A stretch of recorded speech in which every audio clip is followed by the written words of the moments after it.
Good afternoon. Welcome. The date today is August 27th. The time is 5:04. And I'd like to welcome you to your very first Uplift Trustee Board meeting of the year. We have a lot to do, and it's going to be a great year. But we'd like to start by introducing our newest board members, and we've got a great freshman class. Let's start with Justin Betson, Tony Caesar, Bernice Contreras, one of our parents, Scott Ewing, Sam Kang, Hannah Kim, Laura Martinez, and Tracy Seiler Jones, Executive Committee Member for the Chair for Fort Worth. Thank you for doing that. That's exciting. Yes. We will be voting on another parent later on in our board meeting. Thank you, Yasmin.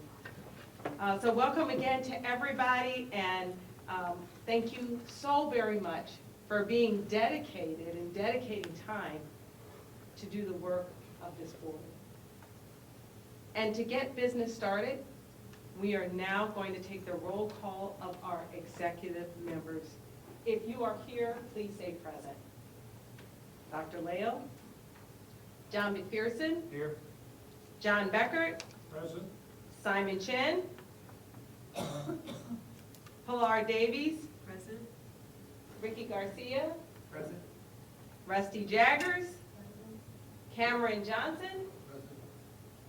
Harold Montgomery, Present. James Stanton, here, Tracy Seiler Jones, and Christine. Good. Welcome, welcome, welcome. Thank you. And I want to note here that we do have a quorum of our executive committee members present. I'll quickly hand this over now to Alex Burke, our Chief Legal Officer. He has an announcement and some packets to share with you. Great, thank you.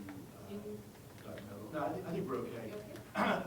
So Yasmin sent out an email to everyone that included some legal forms in there for everybody. Thank you to those who have submitted the forms. I know some of you probably have those on you this afternoon. I will get those from you after the meeting. Hard copies are in front of you for those who did not or have not had a chance to see that email. In essence, if you're on the executive committee, please complete all 3 forms. If you are not on the executive committee, you only need to submit, fill out and submit Form 1. Form 1 has to do with maintaining your confidential personal information as confidential. That's home address, phone numbers, things like that. So very important.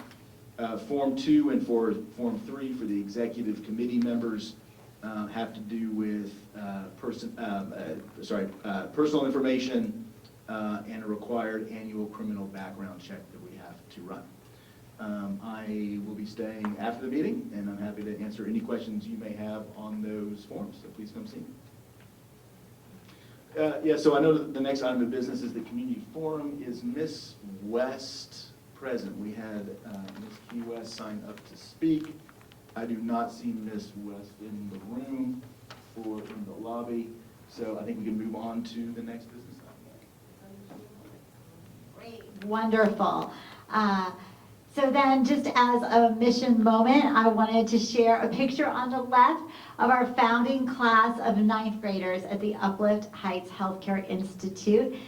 That is a few weeks in, and the picture on the right is our colleagues from Baylor Scott and White Health clapped in the 9th graders on their first day. So they came wearing their scrubs and their lab coats and had balloons and signs, and our 9th graders walked down the hall and they shared their enthusiasm for them. So again, we're so proud of the partnership. The school looks fantastic, and just as a friendly reminder, we'll send another calendar invite to make sure everyone has it on their radar, but September 10th from 9:30 to 10:30 a.m. at Uplift Heights Healthcare Institute. We will have our official ribbon cutting, and so I hope that you can join it, and we'll give tours of the school at that time. Awesome. Alex, thank you. Thank you, Yasmin. Our next order of business is our academic update. Remy, Dr. Washington.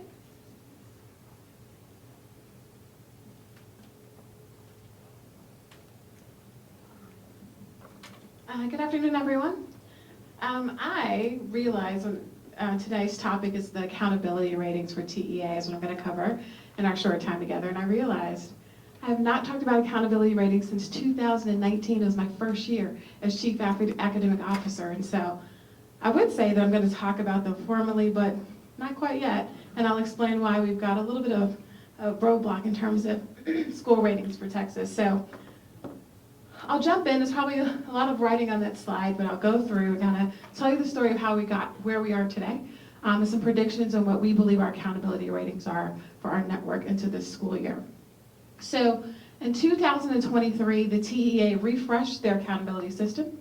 They kept the same letter grades that they were going to use to rate schools, but changed the calculations. Unfortunately, last year we did not receive accountability ratings. We did not talk about our district's ratings because a major lawsuit from many school districts across Texas filed a lawsuit against TEA saying that the rating systems, the changes were too sudden and school districts didn't have a time to respond to those changes. So we went ahead and went forward. That lawsuit is still unresolved right now. And so we were ready to get ratings on the 15th. Unfortunately, another lawsuit has been filed by 4 smaller school districts across Texas, and so those ratings, our TEA ratings are being held up right now. I believe the hearing was yesterday, but I haven't heard an outcome. Yeah, of the ratings. So right now, like no school district across Texas has received an accountability rating in terms of school performance. But we're really fortunate that obviously we know what the rating system is composed of. We're able to give some predictions for our network, and I will share those today. So the changes to the system were anticipated to be pretty huge and really to negatively impact school districts' ratings because they've raised the bar in terms of expectations for schools. One, they changed the calculation for how across every domain. In the first domain, it's really about, I'll talk about achievement, I'll talk about how they've changed in each of those domains. The commissioner gave pretty much a heads up to all districts to anticipate your school rating to be, if you have the same performance, to anticipate still having a school rating that's 1 to 2 letter grades below what your letter grade would have been in the former system. That was something that they shared with us pretty early.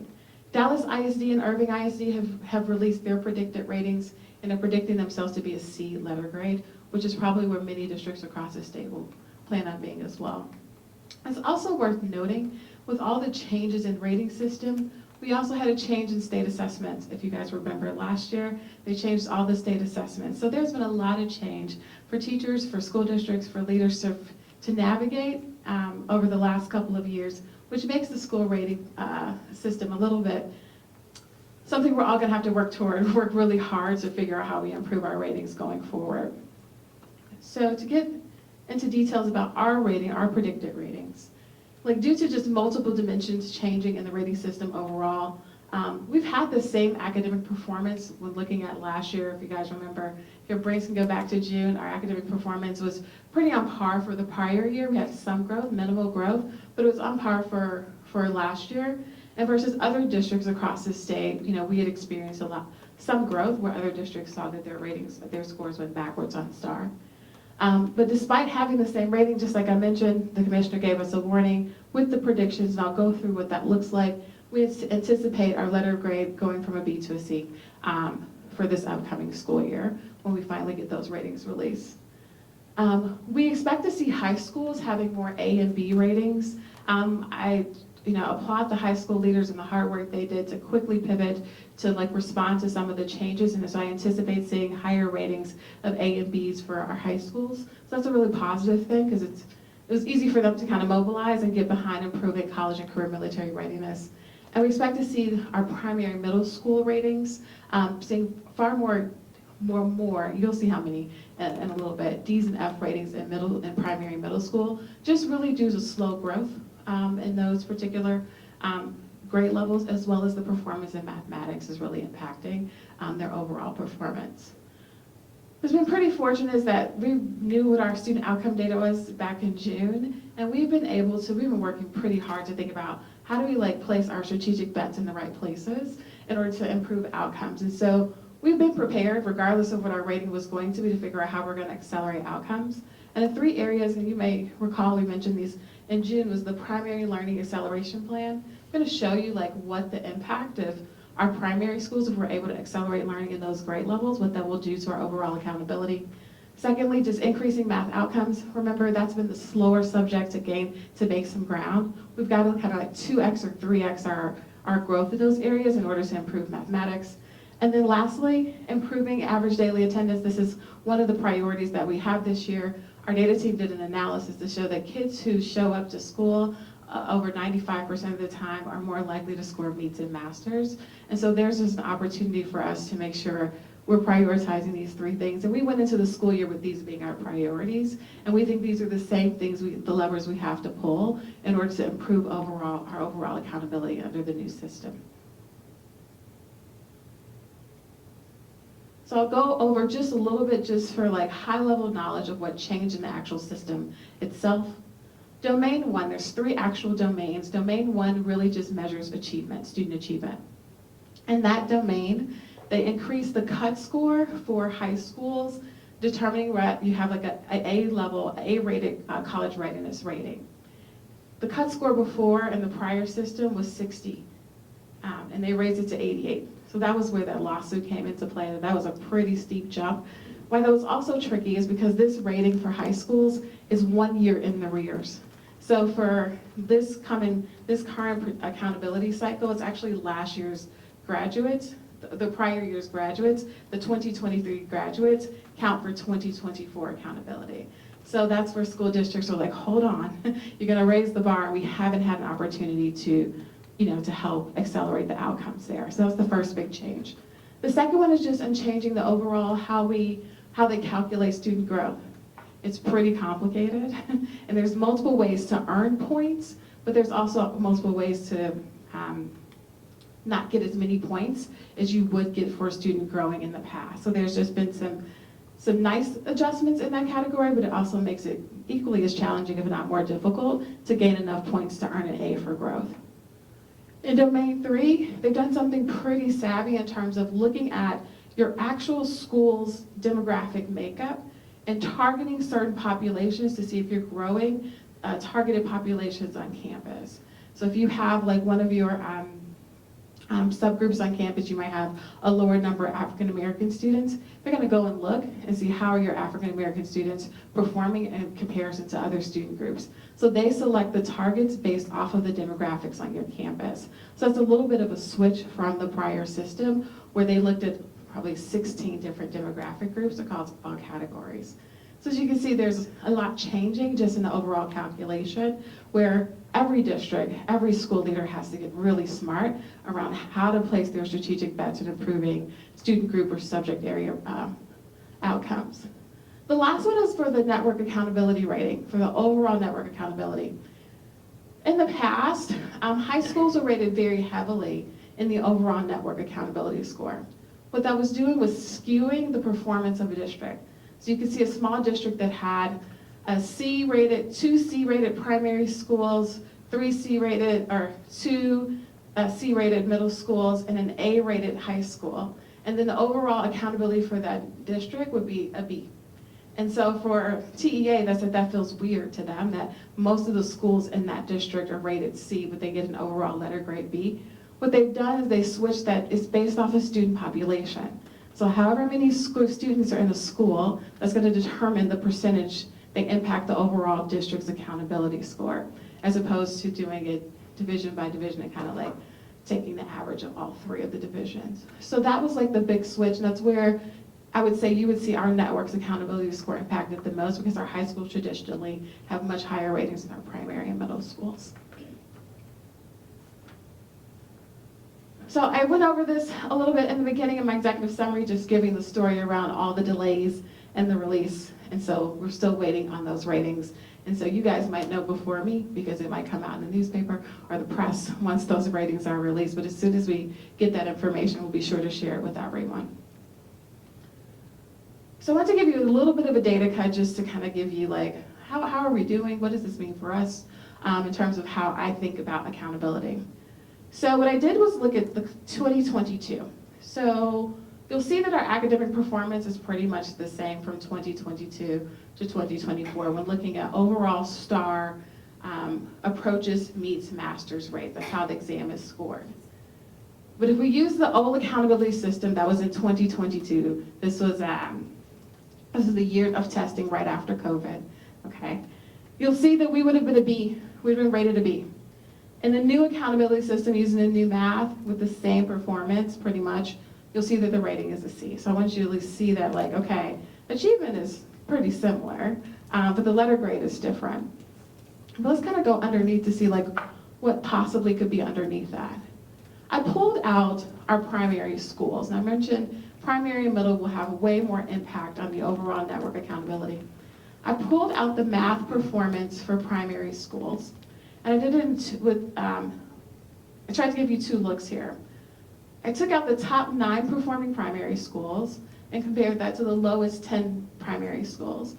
And this is math for grades 3, 4, and 5. It's pretty obvious to see. We've got a pretty huge gap in performance between our top performing schools versus our lowest performing schools. And some of those lowest performing schools in our network are some of our largest student bodies, like Uplift Ascend, Uplift Heights have nearly over 1,000 students in each of them, so they like 2x some of our high schools, just to give you a size, an idea of the size. But if we're able to close the gap in performance or increase, I don't want to close it the other way, let's be clear. If we're to increase the performance of our lowest performing primary schools, that alone, just those 10 schools, that alone would put us right back at a B letter grade if we're able to close the gap in performance. One, they'll get points on growth, that second domain, and we'd also increase their achievement because they have that much of an impact on our overall accountability.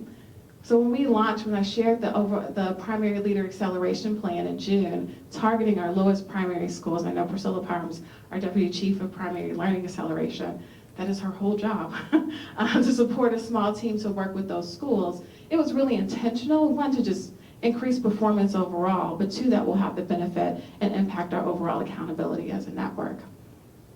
The other data look I want to give you is just on math in general. If you look, you'll see that our reading has caught up to our pre-pandemic levels. I know I shared that in June, it's the same slide. But you see that in math, we still have a ways to go. If we were to get back to, especially in primary, if we could even half that in secondary this year, in middle school this year, this also would give us another lever to use to improve our overall network accountability.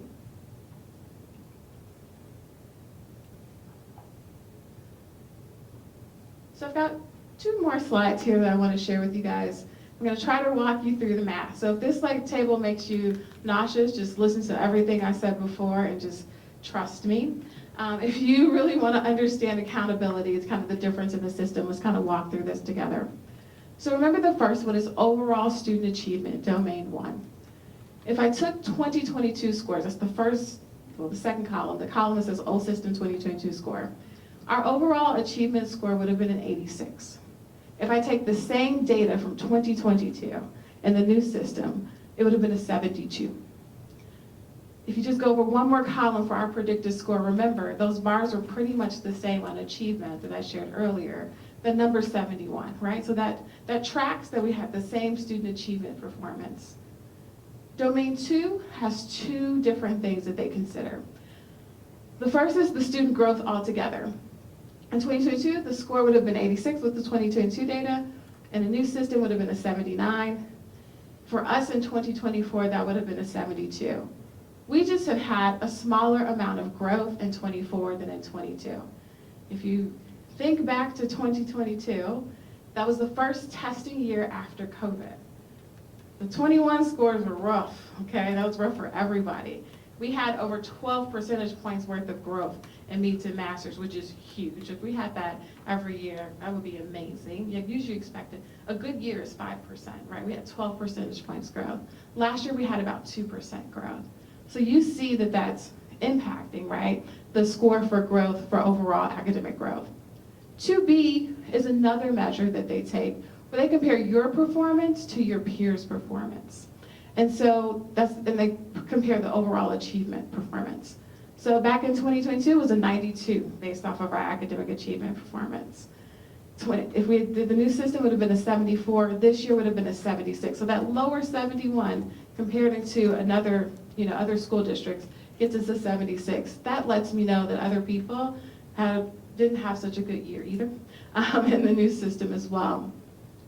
What they then do is select the best of those two, 2A and 2B, to determine what is going to be your domain 2 score. And that's overall, you get a 76 for, I'm sorry, I deleted one of my columns out of here. But overall, they take that 76, which is the higher of those three, 71, 72, 76. And then that becomes 70% of your overall score. Then they look at that last domain 3, and that's the one where they look at how you're closing performance gaps between demographic groups. Again, it was pretty close, 80 to 81 in the old system for 2022, and 76 for us for this year. That lets me know that we have some gap closure. We've probably seen some widening of some gaps between demographic groups. And so that's how overall we would have a letter C grade based off of our predictions. My last slide just gives you the predicted breakdown on the right for 2024, okay? It gives you what it would have looked like in 2024. And I put proposed in 2022 because we didn't actually receive real ratings. They gave us what if ratings if they had a system back in 2022. Just so you can see the difference in terms of the spread of the letter grades across campuses. As you can tell, for D's and F's, there's way more and for 2024 that we anticipate having.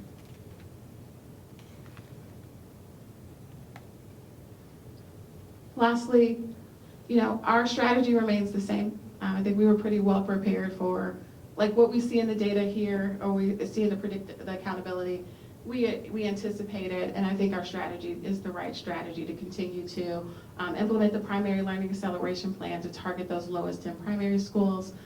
Make sure we have math-intensive supports. I was with secondary leaders today, where we want to make sure it's one thing to teach math normally in the classroom, it's a whole other thing to fill gaps in foundational learning. So how do we prepare our teachers to be able to do that work? And how do we have math skill camps for kids on a regular basis to do some of that work outside of the regular classroom day is an effort that our secondary schools are participating in. And as always, we want to continue to improve college readiness because that's what we're about as an organization. And we've taken some really good steps this year. I'll talk a lot about that at the retreat coming up. We're going to continue to increase the college readiness rates across the network. Any questions? Yes? But it would be the ratings, are dollars equated with those ratings at all? Or is it just a grade? And then how is it used then? Okay. So there are no dollars equated with your ratings. There is a dollar associated with one component of the college and career military readiness. So there's one component of the rating system that does include dollars. So like we don't get any dollars for being an A or B. But for college and career military readiness, there's one component. If students pass the ACT, the SAT, or they have another exam here in Texas called the Texas Success Initiative Assessment.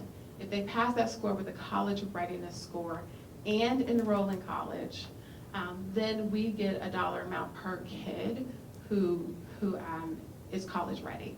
And that's super important to us. That's why that was our last bullet on the slide, because that is something we've been really intentional figuring out how we ensure like high college readiness rates aboard. This year our goal is 60%.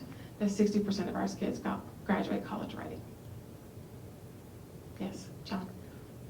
Cindy, I know you discuss this data with your team all the time, probably since you got the STAR data. What's the reaction of your school leaders and teachers to maybe even the predictive scores if you discuss those with them? Yeah, we have, and I'm doing that one-on-one with every school leader, so with Jonathan Dan with the primary leaders on this team. honestly, people are ready to get the ratings. Like I said, it's been so long, like 4 years, and they haven't gotten a rating. They want something either to rally behind, get excited about and celebrate, or just know where their school stands. Secondly, I've been pretty amazed by how open people are to like where they have to grow. Like the way in which we can now have conversations, because we've had a number of years of going over this type of data. Now people are ready to strategize on their own, so they want to know exactly what lever do I need to pull. I feel like that is a question that I am embracing, having those conversations. So overall, people are, if they got a good rating, they're happy. They have a rating that they didn't anticipate. I think they're even more resolved to change that for the upcoming year. John? To the prior question, I would suggest that charitable giving is driven by these schools. Mm-hmm. The story is much better if we can suggest we're the best. We significantly outperform ISDs. So I'll add to that. So I think that and recruitment. So how are y'all addressing any of the kind of PR recruitment headwinds that this essentially poor grades? And I know I get, and I think that, I like the context for the board that says, well, everybody's going to drop. But when a parent is making a decision on where to send their kids, and also where a donor is deciding to give their dollars, how are we preparing for when we do get those grades for external relations? Yeah, so I'll talk about the parent piece, because I'm not sure, I think we make assumptions that parents are basing decisions on schools, they send kids to their school based on letter grades. It's been so noisy and so absent from the conversation for the last several years, and just knowing where parents choose to send their kids to school, I'm not so sure that that's the selling point always for many parents. So I think it's a balanced message, because we want to be honest about where their school is to do that. But I think that from a student recruitment perspective, that has not been the thing that's drawn people to schools. I think from a donor perspective, I think Deborah and I have actually worked really closely around what is the message going to be, because we haven't received them. We don't have the comparison data from other surrounding districts of the sort. So I think we are trying to figure out what is the message beyond just the letter grade, because we do excellent work for kids. It does not take away the work we do on the alumni side, or our Road to College and Career side, or the growth that we have in college readiness. I think there are some things that set us apart, and I think what we've been doing so far in our messaging to staff is talking about what wins we have had and how exceptional we are in comparison to other districts on some of those things like that. But I think it's going to be interesting, because we've gone through such a weird turn on state accountability without having letter grades. What is the true impact on parents? Because we haven't actually seen that or felt that.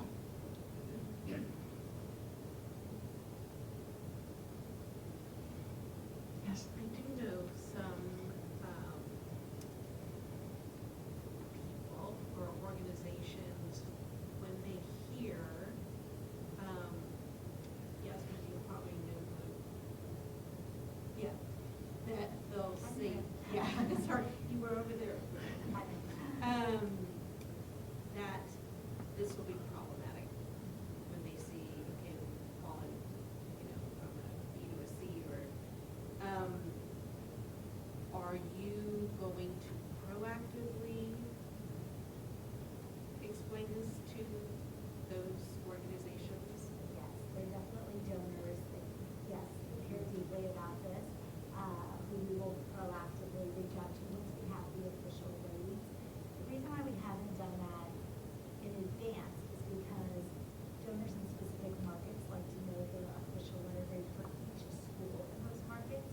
And if they sit on a borderline, we don't want to say, we anticipate this school is going to be an A and then they're really a B,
Hello, everyone. I'm Christina Hittman. I'm the manager of Career and Technical Education curriculum for the district, and one of the TEA requirements for accountability is that our school board approve our handbook each year. And so I appreciate your time in hearing our updates for this year. Just a brief explanation that we have here. We are required to maintain a handbook. We follow our Region 10 TEA guidelines, and we also have our CTE Advisory Committee, and we target our areas of development and growth. Each district has to complete a comprehensive local needs assessment in order to receive federal funding, and so my department is in charge of running that, and I write the grant for our Perkins 5 grant that comes out of the Comprehensive Local Needs Assessment. And what these things do is all of our CTE, Career and Technical Education Planning, is centered around our CLNA, and because we have to demonstrate growth and development to our federal and state standards. And so these are our main updates from last year, changes from our last year's handbook, is we now offer 13 programs of study within 7 of the career clusters for 2024-25. Our handbook contains our innovative courses. Innovative courses are required to have board approval by TEA. And innovative courses are essentially where school districts have a petitioned TEA to allow certain curriculum for certain courses to come into play. So if they are housed in a special place on the TEA website and things like that.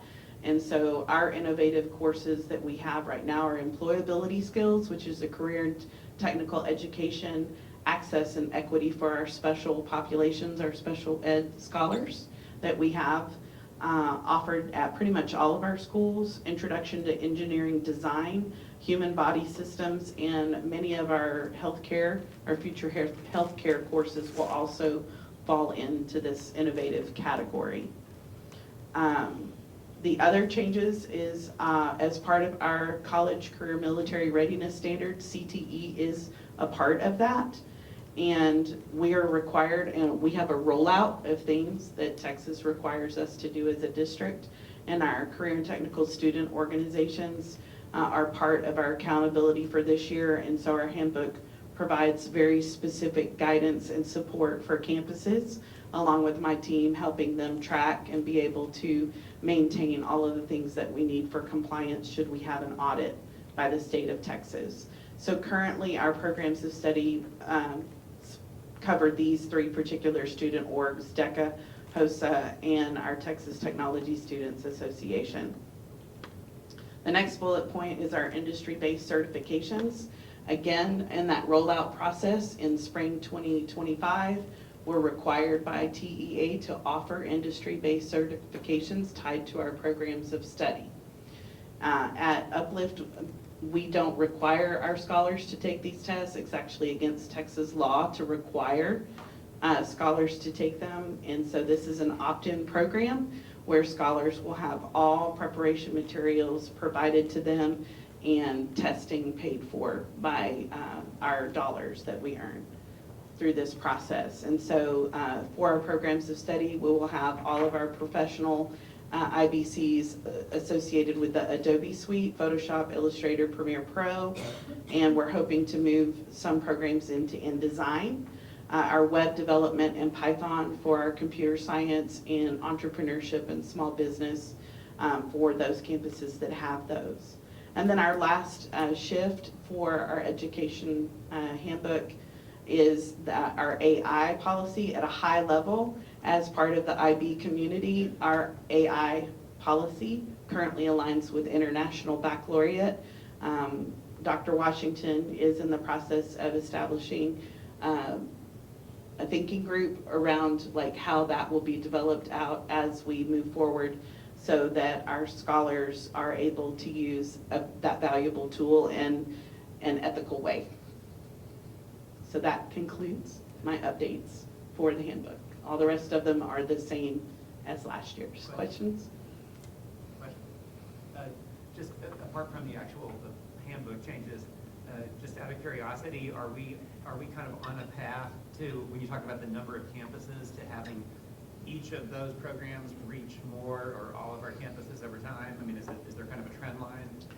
So one of the things that my department does is we meet with each campus, because campuses are gonna have, they survey their families, their community, what they're interested, the local business, and because our district, it spreads across such a great area, we can't carbon copy programming. And so my team is small but mighty. We work very hard to cover all the different spaces. One of our target areas, speaking of growth, is in the comprehensive local needs assessment. The academic growth pieces are also in that. And so like part of my strategic planning for CTE also includes mathematics and engineering type programming, because we're required, that's how we get our funding. So we are federal and state funded to the tune this year. State funding, the big number is a little over 5.5 million, with 1.1 million going to specifically into campuses, into programming on campuses, equipment, platforms, applications, curriculum, teachers, everything. Any other questions? Thank you. Awesome, thank you. Is there a motion to approve the CTE handbook? So moved. Second. Second. It's been moved and second. Are there any votes against? Great. Well, then, thank you. Thank you for your time. Thank you for your work.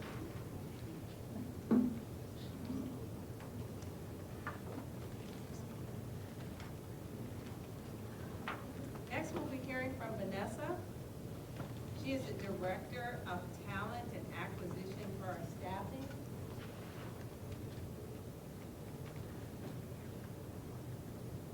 While she's taking her seat, I just really want to encourage everyone. There is so much information, and we know that. So just, especially with our new board members, just take your time and letting it unfold. With our current board members, you already know. So just take your time and letting it unfold.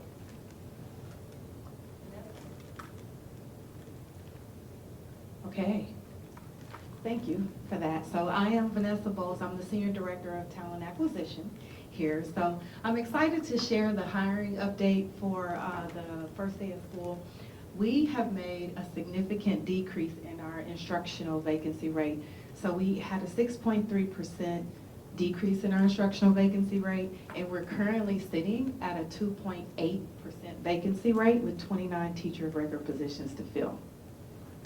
So if you remember last year, Ann spoke about 7 campuses or so where they made up the bulk of the instructional vacancies that we had. We also had a number of positions, we had a number of summer resignations that ballooned as well too. And then also, at that time, we were at a 9% vacancy rate. So I'm pretty excited about what the team's been able to do in talent acquisition. We've made some significant improvements with the schools that had historically high vacancies. So those 7 campuses with those high vacancies last year, as well as some of the critical skills that we hire for, the high need skills in math, science, special education, dual languages, we no longer have those critical skills and or those campuses that have those high vacancies. So pretty excited about that as well too.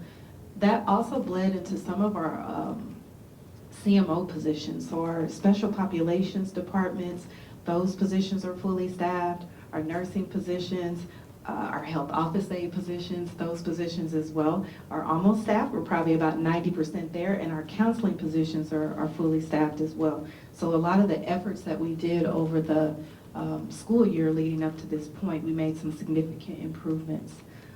Currently, with the instructional vacancies, they are spread out. So we don't have one campus that's siloed to having vacancies or certain campuses where there's a deficit. So that is exciting, as well as, I know they talked about Meridian earlier, but our Fort Worth campuses, we don't have any campuses in Fort Worth that are siloed to a number of those vacancies that you see right now for the teacher of record roles. So there were a number of factors that contributed to our success. So the first thing I did was kind of take a look at the talent acquisition team and see how we were handling work and what it looked like across the board as far as how we work with the campus leaders. So I did some reshuffling, some reorganizing of the department, and we reorganized some of the staffing responsibilities of the group so that we could have people focused at each level, primary, middle school, high school, as well as CMO, and parsed out operations too. So the team is spread out so that we could have a collaborative approach with the campus leaders and all the hiring managers that we have as well too. So in that restructure, it allowed us to do some regularly scheduled meetings so that they were meeting to be able to talk about what the challenges are in the market, where they're finding talent, where we're not finding talent, and also how quickly we're moving to be able to get their campuses fully staffed. That allowed us to kind of move into what we looked at for the recruitment marketing. So I wanted to see how we could build a stronger talent marketing strategy and effort. And in doing so, it allowed us to increase our social media footprint when it comes to how we're marketing and what the employee value proposition is for those that are interested in coming to Uplift. So we had some efforts with LinkedIn, with Indeed, and also too some niche educational sites like EdWeek. So we're doing a lot of advertising to those resources as well too, and I think that's helped us in building that stronger talent pipeline. So we looked at targeting sourcing efforts, and in targeting those efforts, we looked at some of our high needs content areas to be able to build out that strategy. So we had a continuous flow of candidates and a continuous pipeline to be able to fill those positions. Then we had some flexibilities around the certification requirements. Now, we still require our teachers to be fully certified, but we did modify some of the processes for talent that was interested in pursuit of their certification. And so that's helped us to remain agile in the market as the market changes, and the market is changing frequently. You guys probably know that, and you hear it on the news as well too. But these are also similar strategies that we're seeing from some of the competing districts as well. So we're trying to implement things that make us stand apart from the other districts, but also to tapping into the things that they're doing as well to be able to get talent in. We're all in this talent pool together, pooling, and we need to be able to show what that employee value proposition is for you coming to Uplift. Next steps. So we still have positions to fill. I think at this point in time, there's always going to be positions that need to be filled. I think in the education space, I don't come from the education space, I come from a different industry. And so that's been a major difference in things that I've had to share with the team as far as it's not just cyclical hiring anymore. We're hiring all year round. So we have to create our marketing and recruitment strategy around hiring all year round. So we are gonna look at, as we move closer to the fall and winter timeframe, looking at late hiring incentives, the way that our school year talent is hired and how they're paid in, we have to prorate. So we want to make sure that we're able to kind of, in some ways, make them whole when they're coming in at a later time frame. Additionally, we had a fall job fair last year for the network, and that was so successful. So we're going to look at implementing and hosting another one this fall to get us ahead of the hiring that we need for the 25-26 school year. And so that job fair last year helped us to build the pipeline. It helped us to be proactive in our sourcing efforts. And honestly, that's where you're going to be able to see the same results that we were able to see for this year. Questions? Yes. So these metrics are really great to see. Congratulations. I was just wondering whether or not there's a view that we could also be benefiting from some tailwinds in the market, because I know a number of other in a number of other industries, you might see an improvement in the same direction. And so I'd be interested in your view about how that could potentially be affecting the local educational market. So when you mean tailwinds, can you explain that to me a little bit? Yeah, so in some other industries, you might see that companies are having less trouble filling open positions. And I think that that's, on balance, not always due to initiatives that those companies have undertaken, but just the general macro conditions surrounding a given industry. And so I was wondering if any thought had been given to that, whether we can attribute some of our progress to conditions like that as well. So honest opinion, I don't know that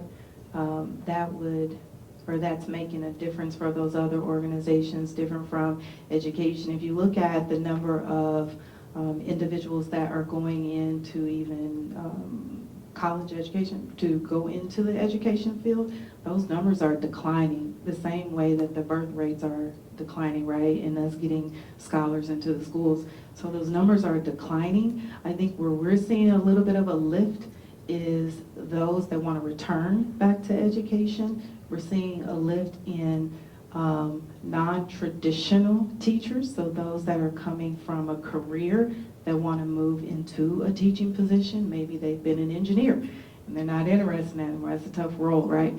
So I think a lot of it, that's where we're seeing some of those changes. But in terms of like the number of people going into the education field, that number is declining. Welcome, thank you. Great, so thank you. Oh, wait, we have a question. So how do you cover the 29 vacancies in this? Yes, so we currently have long-term substitutes deployed for those 29 vacancies while the team is still sourcing to find candidates for those. Great. And as a reminder, Ann McCall will provide, our chief people officer will provide a detailed human capital update at our board retreat, which is what we typically do. So you'll get a full analysis of recruitment and retention on September 20th. Thank you, Vanessa. Please, sure. Sorry. Of course you can. Part of it is just trying to learn, Yes. drinking from the fire hose here. So the attrition that you were kind of recovering from, did you guys do any metrics on what was the root cause of your attrition? And then the second quick question would be, what's the ramp-up time from the time you source to having a teacher at desk?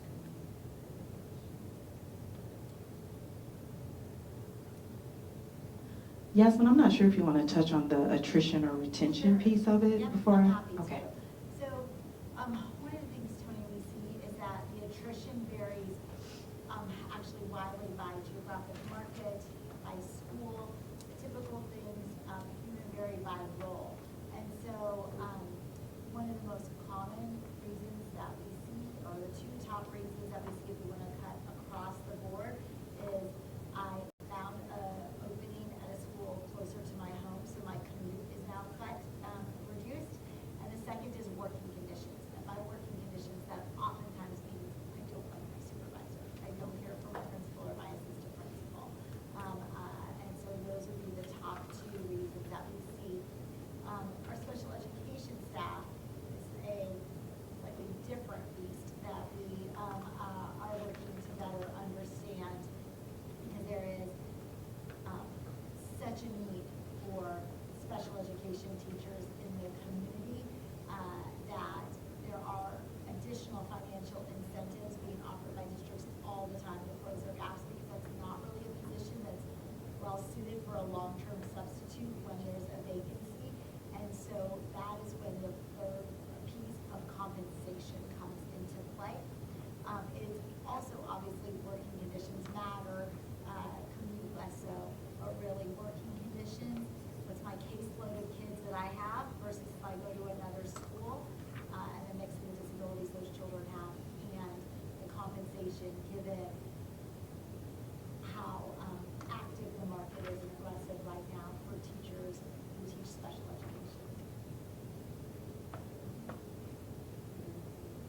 to your second question about the time to fill. So for the high needs positions, math, science, special education, dual languages, it takes a little bit longer to find talent and then fill those roles because they are so niche and they're some of the more difficult positions to be able to staff for, just because clearly just the content area, and then based on the grade levels 3 through 5, and then also secondary, they start to test out.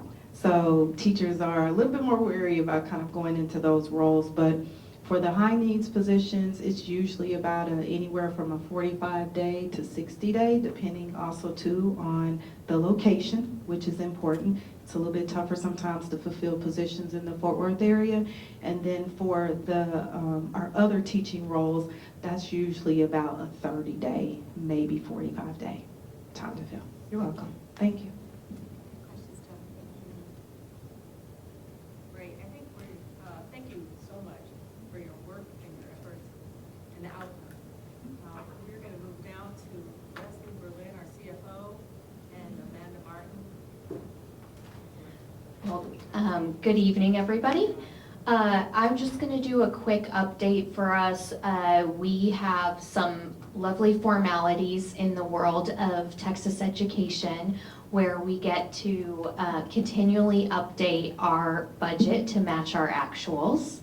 We are closing out the 2024 school year. We're currently about halfway through our audit process.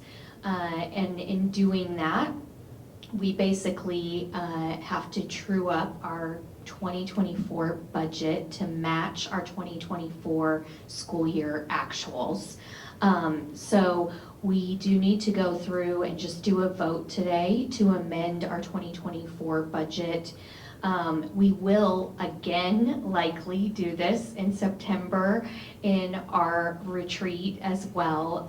So apologies for the continued repetition, but this does really help us from a system perspective so that we can get our numbers entered into the system and we have traceability. And then as we have the auditors continue to work with us, if we have any amendments that need to happen or accruals that possibly need to get entered, true ups, last minute year-end items that come in, basically, there may be some minor changes. And really it's a matter of in our financial statements, we do show an exhibit that shows the original budget that we started the year out with.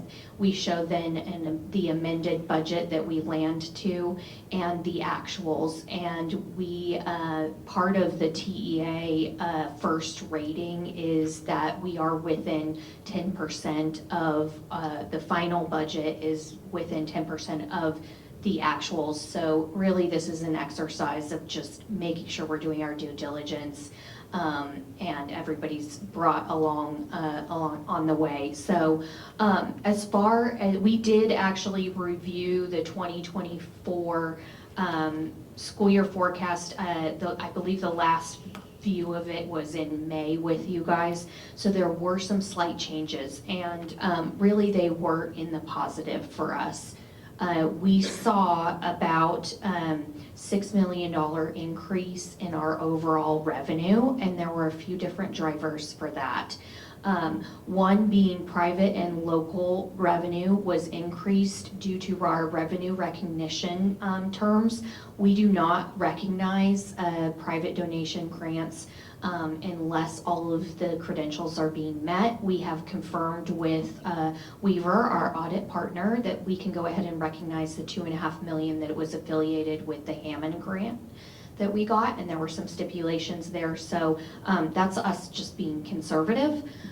The other piece was that state revenue was slightly higher than forecasted in June, largely driven by an uptick in our daily average attendance rate. So we had in our projected forecast 94% flat for ADA. We came in at 94.1%. So there was a slight uptick on the attendance rate, which we get paid based on daily attendance of our scholars from the state. Our PEAMS data, so basically our scholar data around our demographics, our attendance, our enrollment numbers. We are constantly truing those up.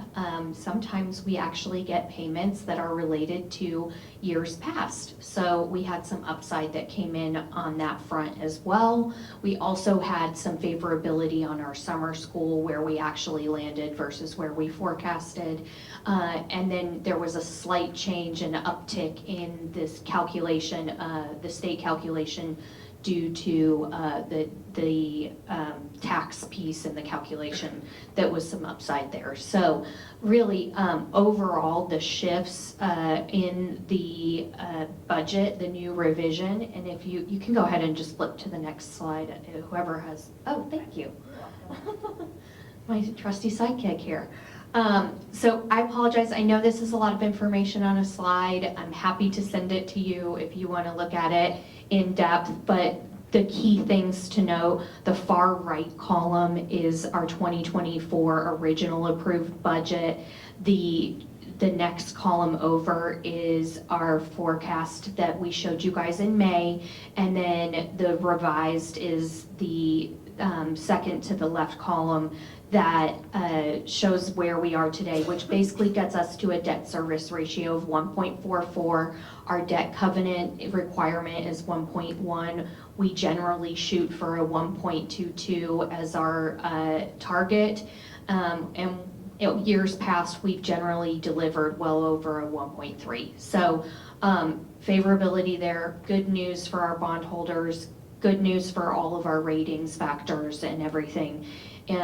As far as the expenses and changes there, really nothing significant, just some slight movements and as far as what we're accruing versus what we expected. So overall, the budget, the revised budget that we're going to vote on today is that second column. I've also just included, to reground everybody, the 2025 budget, which really Amanda will give us an update briefly on enrollment, which is our big driver on that.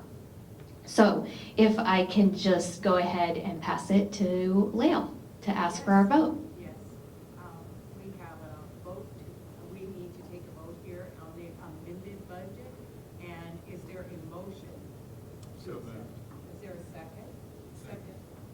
Second? Mark, thank you. Are there any votes against the amended budget? So the motion has been carried. Thank you. Amanda? Great. Hi, everyone. We are 2 weeks into school, so wanted to share how we did going into the school year on enrollment.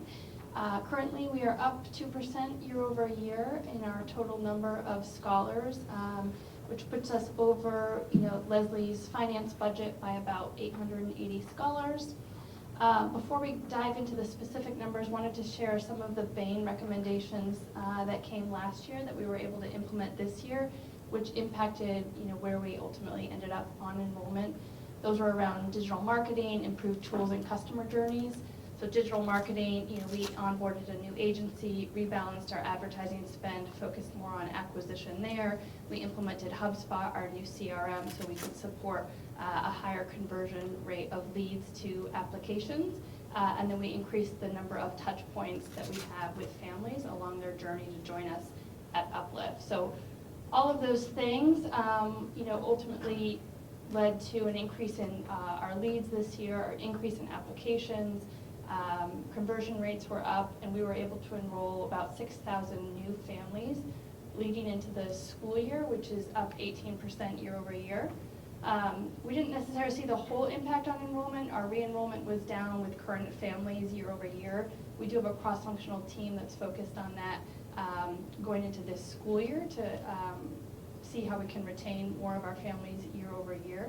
And then, our teams will continue to focus on enrolling, onboarding new students, and really, focused, across the network on retention so that we can manage our annual withdrawals.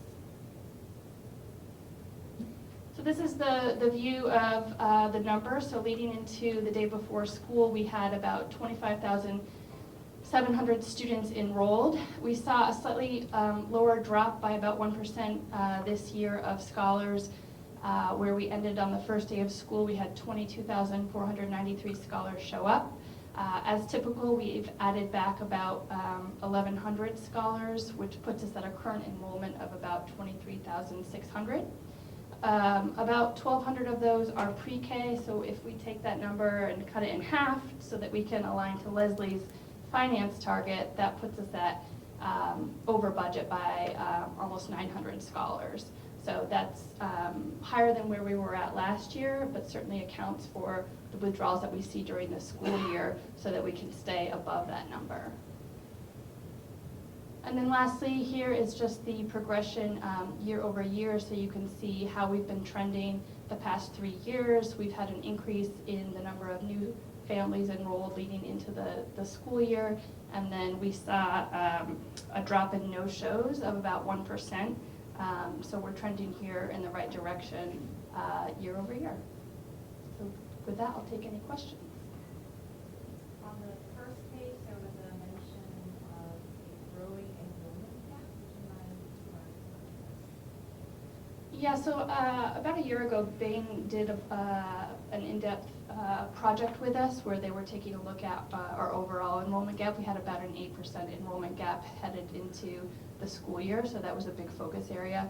They did a huge project which led to reorganization of the teams, a focus on both enrollment and retention of scholars.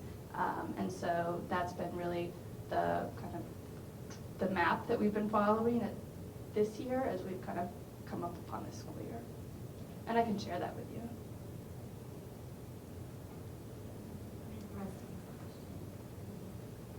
Do you have a breakdown by level of school, primary, middle, and high schools?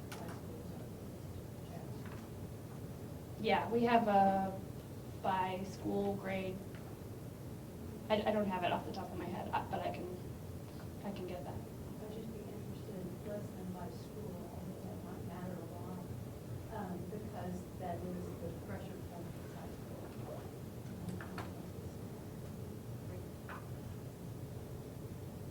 I just want to say congratulations. I know that y'all been working really, really hard at this, and to be where we are today versus where we were last year with all the new things, like it's such a big kudos to the work that you all have been doing. It's like really savvy and I think really professional. So kudos to Yasmin and Amanda and the whole team for what we're seeing.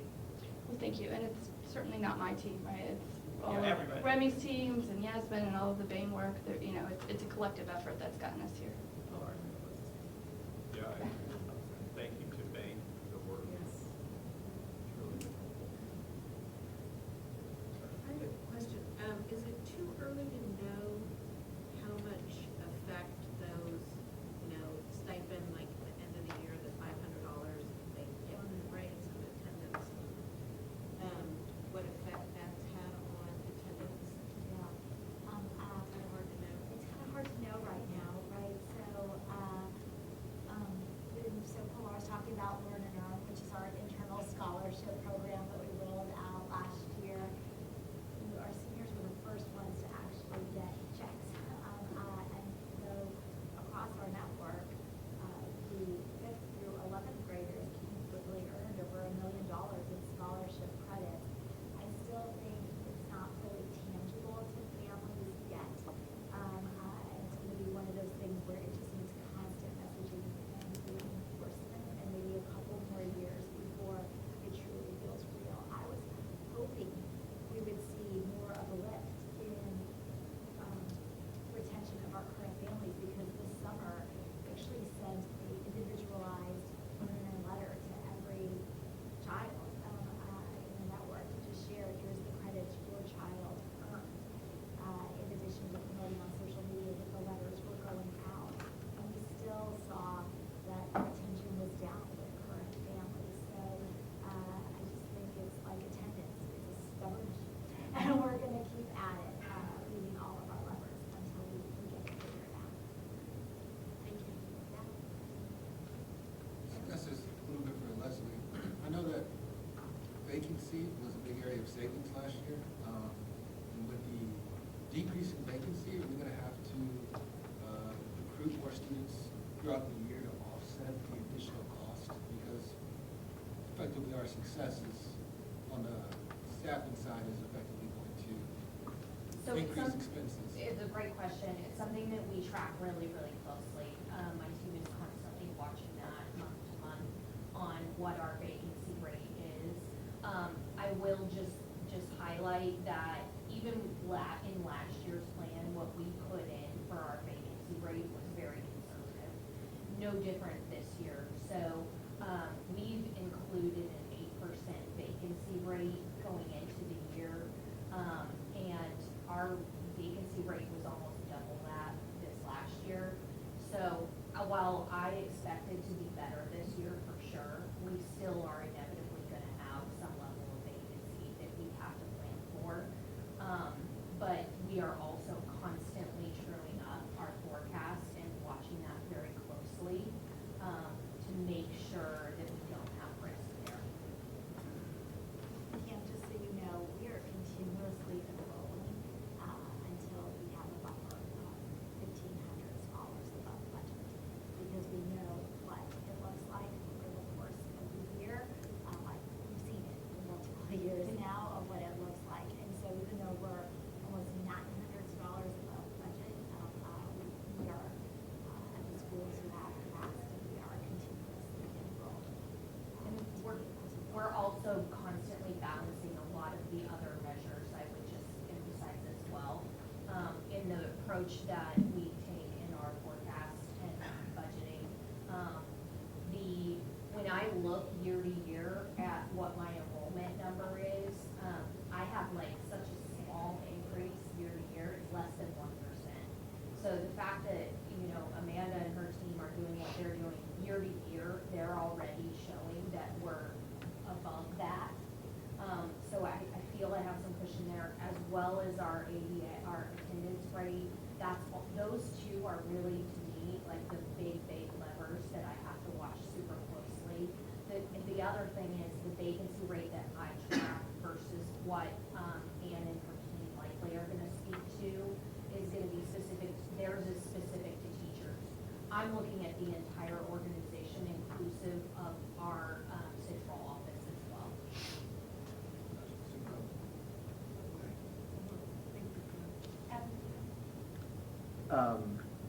That's all right. We covered it. All right, Leslie, Amanda, thank you very much. We'll turn now to Deborah Greener for our development report. Thank you. So here's a brand new chart for you guys to look at that looks a little bit more like the enrollment and the finance updates that you receive. So we work to make things flow a little better, and there's probably some improvements there, the way the numbers are a little jagged everywhere. So we're in our first 2 months of fundraising here at Uplift. The annual fund will officially launch in September. These are the different buckets of money that we track on the team. Program specific, those will mainly be foundation gifts, the capital campaign, our Uplift Gratis Pre-K, our Uplift Hampton Athletic Complex. We're very focused on closing that out this year. Our annual fund, which is just general operating funds, Dinner and Dialogue, which is the event that you all are supporting, and then scholarships, something that we don't specifically go out and target, but we have funders that do like to give us those gifts, and we obviously don't turn those away because they benefit our children. So this is where we're trending, and we're going to continue to share this on a monthly basis with you all, or at every board meeting. Additionally, we're tracking really positive on board giving. We're inching our way towards the 100%, and it's probably up a little bit higher because I know we've received a couple commitments in the last day or so since this was created, so thank you for that. So hopefully you'll see this and it'll help give you insight on how we're doing for the school year in fundraising.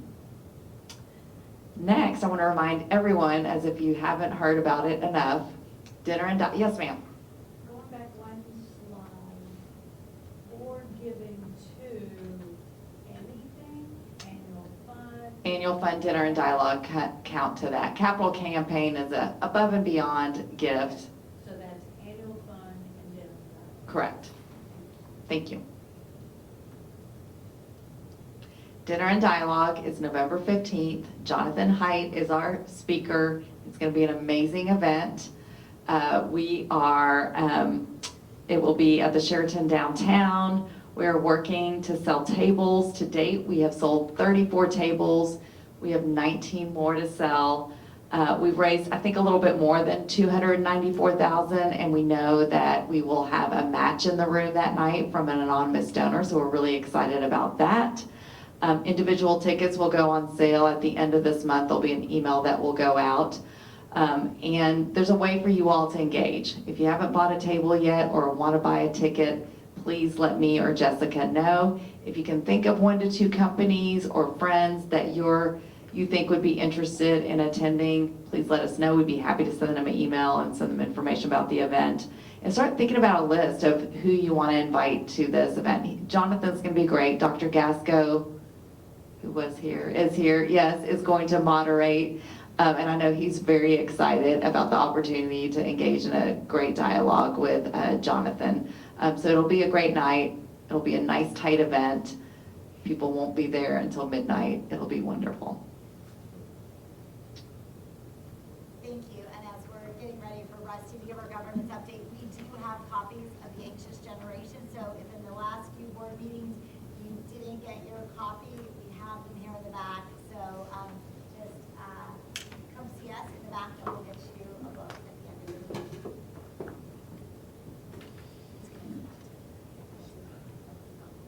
Am I live? Yeah. Okay.